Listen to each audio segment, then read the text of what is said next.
نحمده ونصلي على رسوله الكريم اما بعد فاعوذ بالله من الشيطان الرجيم بسم الله الرحمن الرحيم كل نفس ذائقة الموت وإنما توفون أجوركم يوم القيامة فمن زحزح عن النار وادخل الجنة فقد فاز.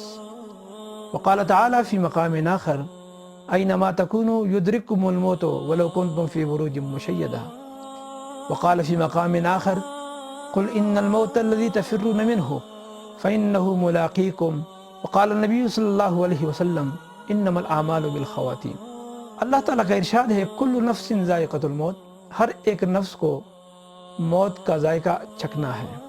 وانما توفون اجورکم یوم القیامہ، اور یقیناً قیامت کے دن تمہیں پورا جزا دیا جائے گا. فمن زحزح عن النار وادخل الجنۃ فقد فاز. اس دن جب کسی کو جہنم کی آگ سے ہٹایا جائے اور جنت کے اندر داخل کیا جائے یقیناً وہ کامیاب ہو گیا. دوسری آیت میں اللہ تعالیٰ کا ارشاد ہے اینما تکونوا یدرککم الموت ولو کنتم فی بروج مشیدہ.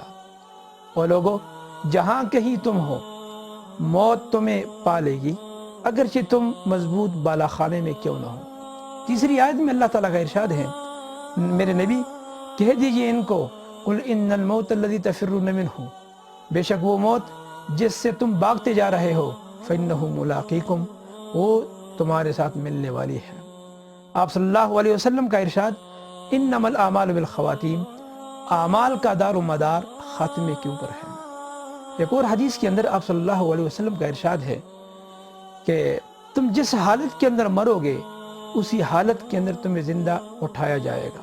آپ صلی اللہ علیہ وسلم مدینہ منورہ سے حجۃ الوداع کے موقع پر آپ حج کے لیے آ رہے تھے.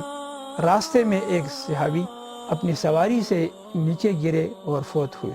آپ صلی اللہ علیہ وسلم نے صحابہ اکرام سے فرمایا کہ میرے صحابہ اسی صحابی کو احرام ہی کی حالت میں دفنا دو، کیونکہ قیامت کے دن فإنہ یبعث یوم القیامت ملبیا، قیامت کے دن یہ تلبیہ پڑھتا ہوا یہ زندہ اٹھے گا.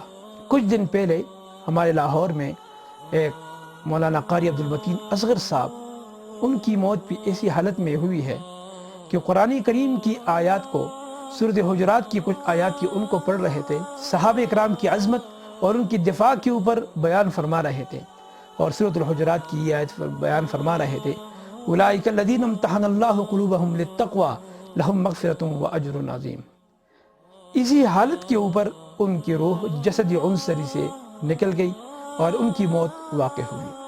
ویسے موت تو ہر ایک کو آنی ہے، لیکن ایسی موت انتہائی خوش بختی اور سعادت والی موت کہ اللہ تعالیٰ ہر کسی کو ایسی موت عنایت نہیں فرماتے.